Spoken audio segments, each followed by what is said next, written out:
Hi students, welcome to academy Venkatesh sir online classes. నేను మీ academy Venkatesh సార్ని. ఆంధ్రప్రదేశ్ రాష్ట్రంలో హైకోర్టుకి ప్రిపేర్ అవుతున్నటువంటి ఆస్పిరెంట్స్ అందరికీ కూడా ప్రతిరోజు నేను ఏదో ఒక వీడియో చేస్తూనే వస్తున్నాను. చాలా జాగ్రత్తగా గమనించిన సిలబస్ ప్రకారం నేను చేసుకుంటూ వస్తున్నా. ఓకేనా? సరే, ఇప్పుడు ఇండియన్ ఎకానమీలో మీకు ఆల్రెడీ మైక్రో ఎకనామిక్స్ అంటే ఏమో చెప్పుకున్నా, మైక్రో ఎకనామిక్స్ ఎక్స్ప్లెయిన్ చేస్తున్నా, మ్యాక్రో ఎకనామిక్స్ ఎక్స్ప్లెయిన్ చేస్తున్నా.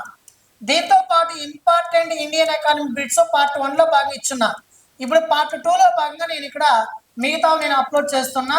సార్ ఇలాంటివి అడుగుతాడా అంటే ఇలాంటివి అడిగేది కాదు, మీరు ఒకసారి ప్రీవియస్ పేపర్ చూడండి, మీకే తెలుస్తుంది. అయితే మన అకాడమీ వెంకటేశ్వర్ యాప్లో మిత్రమా, అకాడమీ వెంకటేశ్వర్ యాప్లో ఓన్లీ జీకే హైకోర్టు వాళ్ళకి మాత్రమే జీకే 450 బిట్ల వరకు, అదేవిధంగా మీకు ఈ కరెంట్ అఫైర్స్ 350 బిట్ల వరకు నేను అప్లోడ్ చేస్తున్నా. 800 బిట్లను వీటిని బాగా ప్రాక్టీస్ చేయండి. ఎక్స్ప్లెనేషన్ కూడా పట్టుకుంది. ఇది ఎక్కడో ఉంటుందంటే మన యాప్లో, అకాడమీ వెంకటేశ్వర్ యాప్లో మీరు ఇయర్లీ కరెంట్ అఫైర్స్ కోర్సు చూడాలా. ఇయర్లీ కరెంట్ అఫైర్స్ కోర్సులోకి వెళ్ళి చూస్తే లాస్ట్ ఫోల్డర్లు ఇవి ఉంటాయి. ఏమైనా డౌట్ ఉంటే నెంబర్ కాల్ చేయండి, 9030539097 కాల్ చేయండి. నేను మీకు అమౌంట్ కూడా తగ్గించే ప్రయత్నం చేస్తాను. ఓకేనా? సరే, ఫస్ట్ టాపిక్ వచ్చేసి ఇక్కడ మనం చూస్తే క్రింది ఏ పద్ధతిలో జాతీయ ఆదాయాన్ని గణిస్తాడు అని అడిగాడు.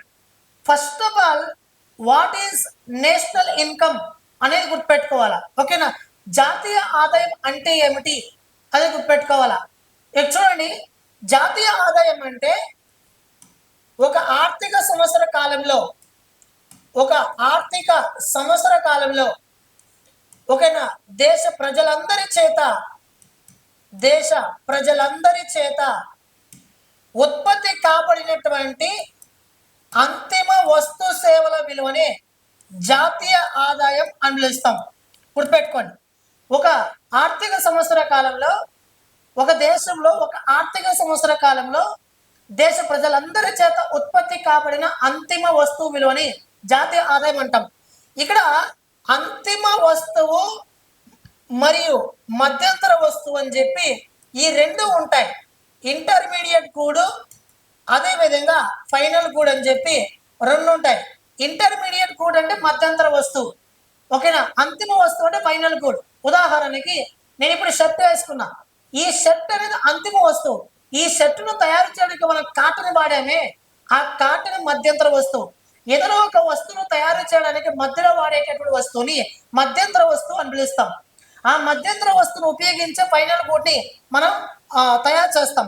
ఇప్పుడు మనం జాతీయ ఆదాయం లెక్కించేటప్పుడు మధ్యంతర వస్తువుల విలువను లెక్కించాలా, అంతిమ వస్తువు విలువను లెక్కించాలా అంటే అంతిమ వస్తువు విలువను మాత్రమే లెక్కించాలి. ఉదాహరణకి నేను షర్ట్ ఉంది, ఈ షర్టు 500 రూపాయలు అనుకుందాం. ఈ షర్టు నేను 500 రూపాయలు షాప్ వాడికి ఇచ్చి ఈ షర్టును కొనుక్కొచ్చుకున్నా. అంతే.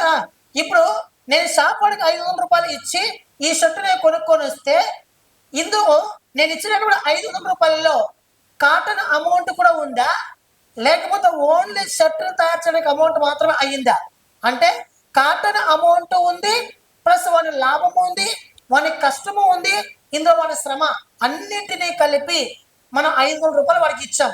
అంటే అంతిమ వస్తువు ఏదైతే ఉంటుందో ఆ అంతిమ వస్తువు విలువలోనే మధ్యంతర వస్తువు విలువ కూడా కలిసి ఉంటుంది. కాబట్టి జాతీయ ఆదాయాన్ని లెక్కించేటప్పుడు మధ్యంతర వస్తువులు లెక్కించకుండా అంతిమ వస్తువు విలువను మాత్రమే లెక్కిస్తే సరిపోతుంది. ఓకేనా? ఒకవేళ నువ్వు అంతిమ వస్తువు విలువ లెక్కించి మధ్యంతర వస్తువు విలువ కూడా లెక్కిస్తే జాతీయ ఆదాయాన్ని అతిగా అంచనా వేయబడును. అందుకే జాతీయ ఆదాయాన్ని అంచనా వేసేటప్పుడు ఒక వస్తువుని 2 సార్లు లెక్కించకుండా జాగ్రత్త పడుతూ ఉంటే అప్పుడు జాతీయ ఆదాయం అనేది మనకు కరెక్ట్గా వస్తుంది. కాబట్టి జాతీయ ఆదాయాన్ని మన భారతదేశంలో 3 పద్ధతుల ద్వారా గణిస్తారు. 1 ఉత్పత్తి మదింపు పద్ధతి, 2 ఆదాయ మదింపు పద్ధతి, 3 వ్యయ మదింపు పద్ధతి. ఉత్పత్తి మదింపు పద్ధతి అంటే దేశంలో ఉత్పత్తిని మాత్రమే తీసుకొని లెక్కిస్తే మనకి జాతీయ ఆదాయం వచ్చేస్తుంది. దేశంలో ఆదాయాన్ని మాత్రమే తీసుకొని లెక్కిస్తే మనకి ఆదాయం మాత్రమే తీసుకొని లెక్కిస్తే జాతీయ ఆదాయం వచ్చేస్తుంది.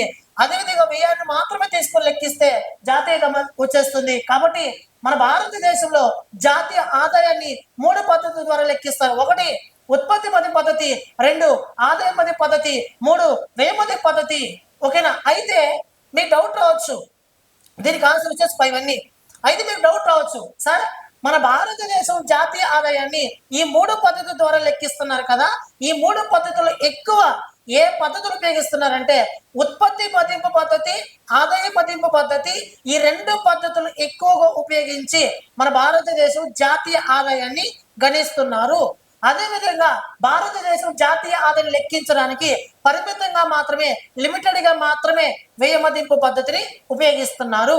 వ్యయ మదింపు పద్ధతిని పరిమితంగా మాత్రమే ఉపయోగించడానికి గల కారణం ఏంటంటే ఉత్పత్తి గణాంకాలు, ఆదాయపు గణాంకాలు మన భారతదేశంలో మనకి ఈజీగా లభ్యమవుతున్నాయి, కానీ వ్యయ గణాంకాలు అనేవి సరిగ్గా లభ్యం కాకపోవడం వలన మన భారతదేశం జాతీయ ఆదాయం లెక్కించడానికి వ్యయ మదింపు పద్ధతిని పరిమితంగా మాత్రమే వాడుతున్నారు. కాబట్టి జాతీయ ఆదాయాన్ని 3 పద్ధతుల ద్వారా లెక్కిస్తారు. నెక్స్ట్, పరోక్ష పన్నుల నుండి సబ్సిడీలను తీసివేస్తే వచ్చేటటువంటి దానిని ఏమని పిలుస్తారని అడిగాడు.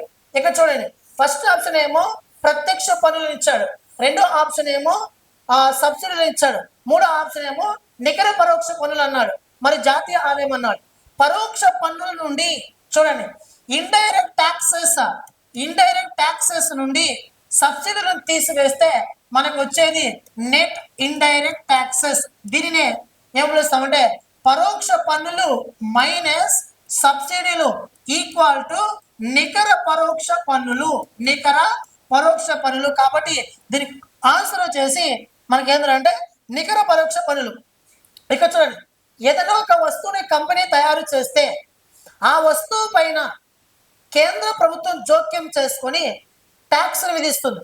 ఉదాహరణకి మనం సంతూర్ సోప్ కొనుక్కుంటాం మిత్రమా, సంతూర్ సోప్ 10 రూపాయలు ఇచ్చి మనం కొనుక్కుంటే దీంట్లో 2 రూపీస్ ట్యాక్స్ అనేది ఉంటుంది అనుకుందాం, 2 రూపాయల ట్యాక్స్ అనేది ఉంటుంది, అంతేనా?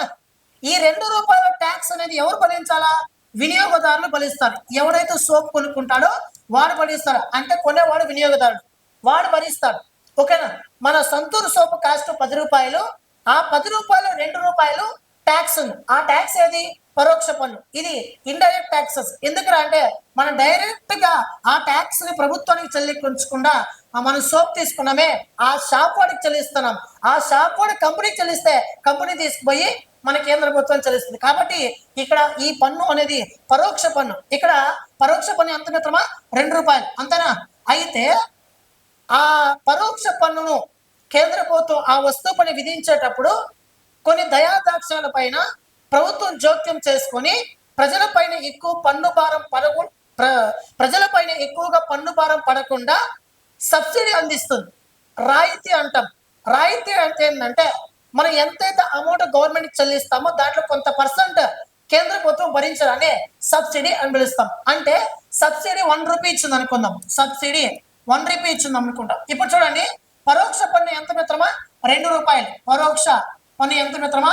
2 రూపాయలు మైనస్ పరోక్ష పన్ను 2 రూపాయలు మైనస్ సబ్సిడీ ఎంత మిత్రమా? 1 రూపాయి ఈక్వల్ టు ఎంత వచ్చింది మిత్రమా? 9 రూపాయలు వచ్చింది, అంతేనా? 9 రూపాయలు వచ్చింది, సరే 1 రూపాయి వచ్చింది. ఇక్కడ ఏది? 1 రూపాయి వచ్చింది. ఇదేమరా అంటే నికర పరోక్ష పన్ను అవుతుంది. ఓకేనా? నికర పరోక్ష పన్ను ఎంత అంటే ఇక్కడ 1 రూపాయి అనమాట. కాబట్టి పరోక్ష పన్నుల నుంచి సబ్సిడీని తీసివేస్తే నికర పరోక్ష పన్ను వస్తుంది. ఇక పరోక్ష పన్ను 2 రూపాయలు, సబ్సిడీ 1 రూపీ ఈక్వల్ టు 1. అంటే నికరంగా మనం చెల్లించే పన్ను ఎంత? 1 రూపాయి మాత్రం మనం చెల్లిస్తాం నికరంగా. ఇంకొక రూపాయి ఎవరు భరిస్తారు? మన తరపున కేంద్ర ప్రభుత్వం భరిస్తుంది. ఓకేనా? ఇది దీనికి అర్థం. ఇండియన్ అకాడమీలో ఏపీపీఎస్ గ్రూప్ 1 గ్రూప్ 2 వాళ్ళకి ఇంకా డెప్త్ గా చెప్పుకున్నా, అసలు చాలా క్లారిటీగా చెప్పుకున్నా, హైకోర్టు ఇంతవరకు అవసరం అని చెప్పి నేను ఆపేస్తున్నాను. Right. Next, planned economy for India అనే గ్రంథాన్ని ఎవరు రచించారు అని అడిగారు. ఓకేనా? మీకు అందరికీ తెలిసినదే, 1929వ దశకంలో 1929వ దశకంలో ప్రపంచవ్యాప్తంగా ఆర్థిక మాంద్యం సంభవించింది. ఈ ఆర్థిక మాంద్యం వలన ప్రపంచ దేశాలన్నీ కూడా అతలాకుతలం అయినా కూడా ఒక దేశ ఆర్థిక వ్యవస్థ మాత్రం కుప్పకూలలేదు. ఆ దేశ ఆర్థిక వ్యవస్థే రష్యా దేశ ఆర్థిక వ్యవస్థ. మరి 1929వ సంవత్సరంలో ఆర్థిక మాంద్యం ప్రపంచ దేశాలన్నీ ఆర్థిక వ్యవస్థలను కుబేర్ చేసినా కూడా, విచ్ఛిన్నం చేసినా కూడా, మరి రష్యా దేశ ఆర్థిక వ్యవస్థ మాత్రం ఎందుకు కుబేర్ కాలేదంటే ఆ ఆర్థిక మాంద్యం సంభవించక ముందే ఆ దేశం అనుసరించినటువంటి ప్రణాళికలే తర్వాత వచ్చినటువంటి ఆర్థిక మాంద్యం నుంచి విముక్తి కల్పించినవి. కాబట్టి ఇటువంటి ప్రణాళికలు మన భారతదేశానికి అవసరమని భావించిన మొట్టమొదటి జాతీయ నాయకుడు ఎవరు అంటే సుభాష్ చంద్రబోస్. ఎవరైనా సుభాష్ చంద్రబోస్ 1938లో ఆయన భావించాడు. అయితే అంతకంటే ముందుగా మన భారతదేశంలో ప్రణాళిక తీసుకురావడానికి ఒక ప్రణాళికబద్ధమైనటువంటి వ్యవస్థను ఏర్పాటు చేసిన ఒక వ్యక్తి ఎవరంటే మోక్షగుండం విశ్వేశ్వరయ్య. ఈయన జన్మదినమైనటువంటి సెప్టెంబర్ 15వ తారీఖున మన భారతదేశంలో జాతీయ ఇంజనీర్ల దినోత్సవం సెలబ్రేట్ చేసుకుంటాం. మన భారతదేశం మొట్టమొదటి ఇంజనీర్గా ఇతన్నే పేర్కొంటాం. ఎవరిని? మోక్షగుండం విశ్వేశ్వరయ్య. ఈ మోక్షగుండం విశ్వేశ్వరయ్య 1934లో 1934లో ప్లానెడ్ ఎకానమీ ఫర్ ఇండియా అనే గ్రంథాన్ని రచించి భారతదేశ ఆర్థిక అభివృద్ధి కోసం 10 సంవత్సరాల ప్రణాళికను రూపొందించడం అనేది జరిగింది. కాబట్టి 1934లోనే మన భారతదేశంలో ప్రణాళిక తీసుకురావడానికి ఒక పునాది ఏర్పడిందని చెప్పి ఈ ప్లానెడ్ ఎకానమీ ఫర్ ఇండియా అనే గ్రంథం ద్వారా మనం వాళ్ళు తెలియజెప్పచ్చు. నెక్స్ట్, దేశంలో ప్రస్తుతం ఏ రంగం నుండి అధిక ఆదాయం వస్తుందని అడిగాడు. 1 ప్రాథమిక రంగం, 2 వ్యవసాయ రంగం, 3 పారిశ్రామిక రంగం, 4 సేవా రంగం అన్నాడు. మీకు అందరికీ తెలిసేదే భారతదేశ ఆర్థిక వ్యవస్థలను 3 రకాలుగా విభజిస్తాం. ఒకటి ప్రాథమిక రంగం, రెండవది ద్వితీయ రంగం, మూడవది తృతీయ రంగం. అంతేనా? భారతదేశ ఆర్థిక వ్యవస్థని 3 రకాలుగా విభజిస్తారు. ఒకటి ప్రాథమిక రంగం, ద్వితీయ రంగం, తృతీయ రంగం. అయితే భారతదేశ ఆర్థిక వ్యవస్థను మరొక 3 రకాలు విభజించవచ్చు. ఒకటి వ్యవసాయ రంగం, 2 పారిశ్రామిక రంగం, మూడవది సేవా రంగం. ఈ 3 కూడా మన భారతదేశ ఆర్థిక వ్యవస్థని 3 రకాలుగా విభజిస్తాం. అయితే భారతదేశానికి స్వాతంత్రం వచ్చిన కొత్తలో భారతదేశంలో ప్రణాళికలు ప్రారంభించిన కొత్తలో భారతదేశ జీడిపిలో అత్యధిక భాగం ఏ రంగం నుంచి వచ్చేది అంటే మనకి వ్యవసాయ రంగం నుంచి వచ్చేది. భారతదేశానికి స్వాతంత్రం వచ్చిన కొత్తలో అత్యధిక వాటా దేని నుంచి వచ్చేదంటే వ్యవసాయ రంగం నుంచి వచ్చేది. కానీ నేడు సగం కంటే ఎక్కువ వాటా దేశ జీడిపిలో ఈ రోజు సేవా రంగం అందిస్తుంది. కాబట్టి మన భారతదేశ జీడిపిలో ఈ రోజు సగం కంటే ఎక్కువ వాటా దేని నుంచి వస్తుందంటే సేవా రంగం నుంచి వస్తుంది. ఓకేనా? ప్రాథమిక రంగం తప్పు, వ్యవసాయ రంగం అంతకన్నా కాదు, పారిశ్రామిక రంగం అంతకన్నా కాదు, సేవా రంగంలో ఎక్కువ ఆదాయం వస్తుంది. ఓకేనా? చూడండి, ఇక్కడ మీరు గుర్తుపెట్టుకోవాల్సిన అంశం ఏంటంటే 1951 లేదా 1948 ఈ కాలంలో అంటే భారతదేశానికి స్వాతంత్రం వచ్చిన కొత్తలో భారతదేశ జీడిపిలో అత్యధిక వాటా వ్యవసాయ రంగం నుంచి వచ్చేది. తర్వాత ఆ వాటా పారిశ్రామిక రంగం వైపు మరలింది. ఆ తర్వాత సేవా రంగం వైపు వెళ్ళింది. అంటే ఒకప్పట్లో మన భారతదేశంలో ఎక్కువ మంది వ్యవసాయం పైన ఆధారపడి జీవించారు. నేడు కూడా ఎక్కువ మంది వ్యవసాయం పైన ఆధారపడి జీవిస్తున్నారు. కానీ నేడు ఎక్కువ వాటా సేవా రంగం నుంచి వస్తే ఆనాడు ఎక్కువ వాటా వ్యవసాయ రంగం నుంచి వచ్చేది. ఓకేనా? రైట్. మరి సేవా రంగం అంటే డాక్టర్లు, ఇంజనీర్లు, లాయర్లు, ట్రాన్స్పోర్ట్, ఇవన్నీ కూడా రియల్ ఎస్టేట్ బిజినెస్, బ్యాంకింగ్, బీమా, ఇవన్నీ కూడా సేవా రంగం కిందికి వస్తాయి. ఓకేనా? కాబట్టి అత్యధిక వాటా దేని నుంచి వస్తుందంటే సేవా రంగం నుంచి వస్తుంది. ఓకేనా? సరే, రైట్. నెక్స్ట్, క్రింది వాక్యాలను పరిశీలించండి అని అడిగాడు. అయితే మీరు కావాలని చూసుకోండి, ఈ క్వశ్చన్ లాంటిదే లాస్ట్ డిస్ట్రిక్ట్ కోర్టులో అడిగి ఉన్నాడు. ఓకేనా? మీరు సార్ చూడండి, కావాలండి. క్రింది వాక్యాలు పరిశీలించండి, సరికాని వాక్యాలను గుర్తించండి అన్నాడు. సరికాని వాక్యాలు ఎంచుకోమన్నాడు. ఆర్బీఐ మీకు అందరూ కూడా తెలిసినదే, బ్యాంకర్లకే బ్యాంకు, సుప్రీం బ్యాంకు, కేంద్ర bank, reserve bank of India. ఓకేనా? మళ్ళీ చెప్తున్నా, భారతదేశంలో బ్యాంకర్లకే బ్యాంకు, సుప్రీం బ్యాంకు, కేంద్ర bank, reserve bank of India. ఓకేనా? భారతదేశంలో బ్యాంకర్లకే బ్యాంకు, సుప్రీం బ్యాంకు, ప్రభుత్వ బ్యాంకు, కరెన్సీ నోట్లు జారీ చేసే బ్యాంకు, ద్రవ్యపరమైన చర్యలు తీసుకునే bank reserve bank of India. ఓకేనా? ప్రతి ఒక్క దేశంలో కూడా ఆర్థిక వ్యవస్థ పైన నిర్వహణ మరియు నియంత్రణ అధికారులు కలిగినటువంటి ఒక కేంద్ర బ్యాంక్ ఉంటుంది. అది మన భారతదేశం reserve bank of India. Reserve bank of India 1935 April 1వ తారీఖున ఏర్పాటు అయ్యింది. మీకు అందరికీ కూడా తెలిసినదే. 1934 రిజర్వ్ బ్యాంక్ యాక్ట్ తీసుకొచ్చిన తర్వాత 1935 ఏప్రిల్ 1వ తారీఖున ముంబై కేంద్రంగా ఆర్బీఐ ఏర్పాటు అవడం అనేది జరిగింది. మన భారతదేశ ప్రస్తుత ఆర్బీఐ గవర్నర్ సంజయ్ మల్హోత్రా గారు ప్రస్తుతం విధులు నిర్వర్తిస్తూ ఉన్నారు. మీకు అందరికీ కూడా తెలిసినదే. అయితే 1949 జనవరి 1వ తారీఖున ఈ రిజర్వ్ బ్యాంక్ ఆఫ్ ఇండియాని భారతదేశం ప్రభుత్వ ఆధీనంలోకి తీసుకున్నది, అంటే జాతీయం చేయడం అనేది జరిగింది. అయితే చూద్దాం ఒకసారి. భారతదేశంలో ఆర్బీఐ బ్యాంకులకే బ్యాంక్ అంటే అర్థం భారతదేశంలో ఉన్నటువంటి అన్ని బ్యాంకుల పైన నిర్వహణ మరియు నియంత్రణ అధికారులు కలిగి ఉంటుంది. కాబట్టి భారతదేశంలో ఉన్నటువంటి భారతదేశంలో ఉన్నటువంటి అన్ని బ్యాంకులకు బ్యాంకుగా వ్యవహరిస్తుంది reserve bank of India. Currency నోట్లను జారీ చేస్తూ రిజర్వ్ బ్యాంక్ ఆఫ్ ఇండియా. ప్రభుత్వానికి బ్యాంకుగా వ్యవహరిస్తుంది రిజర్వ్ బ్యాంక్ ఆఫ్ ఇండియా. ద్రవ్యపరమైన చర్యలు తీసుకుంటుంది రిజర్వ్ బ్యాంక్ ఆఫ్ ఇండియా. ఓకేనా, అది గుర్తుపెట్టుకోండి. ఆర్బీఐ కరెన్సీ నోట్ల జారీలో గుత్తాధిపత్యాన్ని కలిగి ఉంటుంది. ఎస్ అంటే గుత్తాధిపత్యం అంటే ఎక్కువ అధికారం అని అర్థం. భారతదేశంలో కరెన్సీ నోట్లను జారీ చేసే అధికారం ఒకే ఒక బ్యాంక్ ఉంటుంది, that is RBI, reserve bank of India. కానీ అన్ని నోట్లు ముద్రిస్తుందా అంటే ముద్రించదు. రూపాయి నోటును మరియు నాణ్యాలను, ఈ రెండింటిని భారత ఆర్థిక మంత్రిత్వ శాఖ ముద్రిస్తుంది. ఓకేనా, చూడండి ఇక్కడ. అయితే చూడండి ఇక్కడ, భారతదేశంలో కరెన్సీ నోట్లు ముద్రించే బాధ్యత ఆర్బీఐకి ఉంటే, రూపాయి నోటును నాణ్యాలను ముద్రించే బాధ్యత మనకి భారతదేశ కేంద్ర ప్రభుత్వం ఆధ్వర్యంలో ఆర్థిక మంత్రిత్వ శాఖ ఉంటుంది. మామూలు మన వాడేటువంటి అన్ని నోట్ల పైన ఆర్బీఐ గవర్నర్ సంతకం ఉంటే, రూపాయి నోటు పైన ఆర్థిక మంత్రిత్వ శాఖ కార్యదర్శి సంతకం ఉంటుంది. ఓకేనా, చూడండి. ఎస్, ఇది కరెక్టే. 1934 ఆర్బీఐ చట్టం ప్రకారం ఒక రూపాయి నోట్లను నాణ్యాలను ఆర్బీఐ ముద్రిస్తుంది. కాదు మిత్రమా, ఇక్కడ ఆర్బీఐ ముద్రించదు. మీకు అందరికీ తెలుసు, ఇందాకే చెప్పాను. ఎవరు ముద్రిస్తారు? ఆర్థిక మంత్రిత్వ శాఖ ముద్రిస్తుంది. కాబట్టి ఇది రాంగ్. నెక్స్ట్, రూపాయి నోట్లు నాణ్యాలను భారత కేంద్ర హోం మంత్రిత్వ శాఖ ముద్రిస్తుంది. కాదు, ఆర్థిక మంత్రిత్వ శాఖ ముద్రిస్తుంది. నెక్స్ట్, ఈ రెండు కూడా తప్పే. ఆర్బీఐ జారీ చేసే ద్రవ్యమును చట్టబద్ధ ద్రవ్యం, లీగల్ మనీ అని పిలుస్తాం. ఎస్, కరెక్టే కదా. ఈ రెండు కరెక్ట్.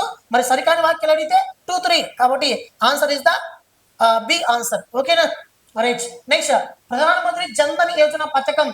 ప్రధానమంత్రి జన్ధన్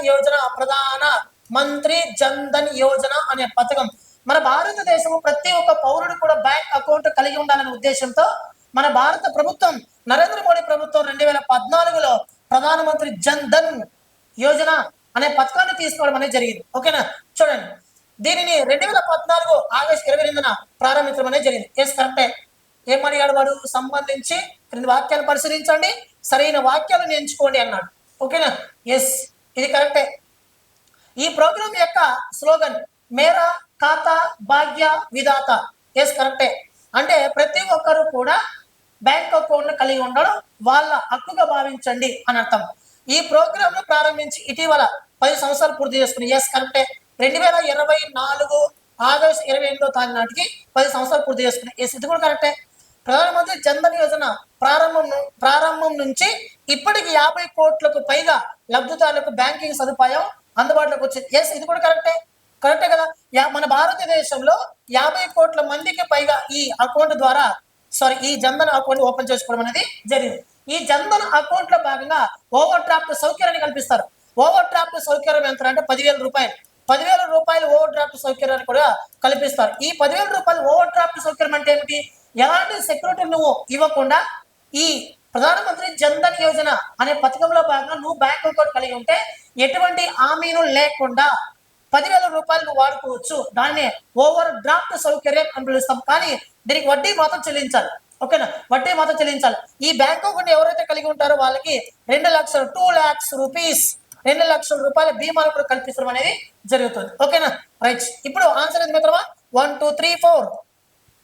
నెక్స్ట్, కేంద్ర ప్రభుత్వం ఏ తేదీన స్మార్ట్ సిటీస్ మిషన్ ప్రారంభించిందని అడిగాడు. 2015 జూన్ 15వ తారీఖు. మీకు అది ఇలా ఆల్రెడీ ఈ పథకం గురించి చెప్పుకున్నా. మన భారతదేశంలో స్మార్ట్ సిటీస్ అనే పథకాన్ని మన భారత ప్రభుత్వం 2015 జూన్ 25వ తారీఖున తీసుకోవడం అనేది జరిగింది. దీంట్లో భాగంగానే భారతదేశ వ్యాప్తంగా 100 నగరాలను ఎంపిక చేసుకోవడం అనేది జరిగింది. ఈ 100 నగరాల్లో కూడా మౌలిక సదుపాయాలను మరింత మెరుగుపరచడమే లక్ష్యంగా చేసుకొని దీన్ని ప్రారంభించారు. అంటే మౌలిక సదుపాయాలు లేదా ఇన్ఫ్రాస్ట్రక్చరు అవస్థాపన సదుపాయాలు మరింత మెరుగుపరచడమే లక్ష్యంగా పెట్టుకొని ఈ భారతదేశ వ్యాప్తంగా 100 నగరాలు ఎంపిక చేసుకోవడం అనేది జరిగింది. అయితే ఈ 100 నగరాలలో మన ఆంధ్రప్రదేశ్ రాష్ట్రం నుండి 4 నగరాలు ఉన్నాయి. ఒకటి విశాఖపట్నం. ఓకేనా, రెండవది కాకినాడ. విశాఖపట్నము, రెండవది కాకినాడ, మూడవది వచ్చేసి విజయవాడ. విజయవాడ కాదు, అమరావతి. మూడవది వచ్చేసి అమరావతి. మరి నాలుగోది వచ్చేసి తిరుపతి. ఈ నాలుగు కూడా స్మార్ట్ సిటీస్ పథకం కింద మన ఆంధ్రప్రదేశ్ రాష్ట్రం నుండి ఎంపికైనటువంటి నగరాలు. ఓకేనా? కాబట్టి this is most important. Next, ప్రతి వాణిజ్య బ్యాంకు తమ డిపాజిట్లలో కొంత శాతాన్ని ఆర్బీఐ దగ్గర ఉంచడాన్ని ఏమని పిలుస్తారని అడిగారు. ఇక్కడ మీరు కొన్ని విషయాలు గుర్తుపెట్టుకోవాలా, కొన్ని తేడా తెలుసుకోవాలా. రెపో రేటు ఇప్పుడు చూడండి, repo rate, reverse repo rate, CRR, SLR, ఈ నాలుగు మధ్య తేడా తెలుసుకోవాలా. ఈజీగా చెప్తా చూడండి, మళ్ళీ జీవితంలో మర్చిపోరు మీరు. అట్లా చెప్తా చూడండి, కావాలి చూడండి. వాణిజ్య బ్యాంకు, వాణిజ్య బ్యాంకు ఇది ఇది ఆర్బీఐ, ఇది ఆర్బీఐ. చూడండి, వాణిజ్య బ్యాంకు ఆర్బీఐ దగ్గరకు వెళ్ళి రుణాన్ని స్వీకరిస్తే దానిపైన ఆర్బీఐ విధించే వడ్డీ రేటుని రెపో రేటు అని పిలుస్తారు. వాణిజ్య బ్యాంకులు వెళ్ళి ఆర్బీఐ దగ్గర రుణాన్ని స్వీకరిస్తే ఆ రుణం పైన ఆర్బీఐ విధించే వడ్డీ రేటును రెపో రేటు అని పిలుస్తారు. ఓకేనా? వాణిజ్య బ్యాంకులు వెళ్ళి ఆర్బీఐ దగ్గర రుణం తీసుకుంటే దానిపైన ఆర్బీఐ వసూలు చేసే వడ్డీ రేటును రెపో రేటు అని పిలుస్తాం.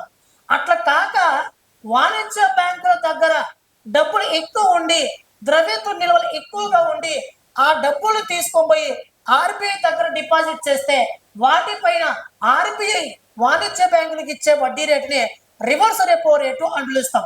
ఓకేనా? తేడా తెలుసుకోండి. నెక్స్ట్, సిఆర్ఆర్ అంటే ఏంటంటే క్యాష్ రిజర్వ్ రేషియో అంటే ఏంటంటే వాణిజ్య బ్యాంకులకు వచ్చినటువంటి మొత్తం డిపాజిట్లలో కొంత భాగాన్ని ఆర్బీఐ దగ్గర ఉంచడాన్ని సిఆర్ఆర్ అని పిలుస్తాం. అదేవిధంగా వాణిజ్య బ్యాంకులకు వచ్చినటువంటి మొత్తం డిపాజిట్లలో కొంత భాగాన్ని ఆర్బీఐ దగ్గర ఉంచకుండా తమ దగ్గరే ఉంచుకుంటే దానిని ఎస్ఎల్ఆర్ అని పిలుస్తాం, స్టాచ్యుటరీ లిక్విడిటీ రేషియో. ఓకేనా? వాణిజ్య బ్యాంకులు వచ్చిన మొత్తం డిపాజిట్లలో ఆర్బీఐ దగ్గర కొంత భాగాన్ని ఉంచితే సిఆర్ఆర్ అది. అట్లా కాక మా వాణిజ్య బ్యాంకుల దగ్గరే ఉంచుకుంటే అది ఎస్ఎల్ఆర్. ఓకేనా? ఇది 4 పదాల మధ్య తేడా. ఓకేనా? రైట్. ఇది ప్రతి వాణిజ్య బ్యాంకు తమ డిపాజిట్లలో కొంత భాగాన్ని ఆర్బీఐ దగ్గర ఉంచాలని ఏం పిలుస్తామంట, నగదు నిల్వల నిష్పత్తి అని పిలుస్తాం. ఓకేనా? రైట్. ప్రస్తుతం రెపో రేట్, రెపో రేట్ వచ్చేసి 5.25% ఉంది. 5.25% ఉంది. రివర్స్ రెపో రేట్ వచ్చేసి ప్రస్తుతం 3.35% ఉంది. అదేవిధంగా సిఆర్ఆర్ వచ్చేసి ప్రస్తుతం 3% ఉంది. అదేవిధంగా ఎస్ఎల్ఆర్ వచ్చేసి ప్రస్తుతం 18% ఉంది. ఓకేనా? ఈ విషయాన్ని మీరు గుర్తుపెట్టుకోవాలా. This is the most important topic.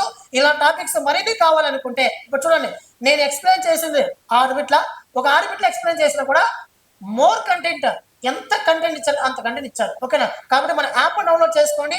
మన యాప్లో మెటీరియల్స్ ఉన్నాయి, చదవండి, బిట్స్ ప్రాక్టీస్ చేయండి. నేను ఇచ్చినటువంటి మెటీరియల్, నేను ఇచ్చినటువంటి బిట్స్, నేను చెప్పేటువంటి యూట్యూబ్ ఛానల్, ఈ 3 ఫాలో అయితే బయట జీకే, హైకోర్టుకి ఏది చదవద్దు. ఓకేనా? ఆఫీసు సబార్డినేట్ ప్రిపేర్ అవుతున్న వాళ్ళు దగ్గరలో మేము ప్రత్యేక మెటీరియల్ తీసుకొస్తున్నాం. వెయిట్ చేయండి. Thank you so much.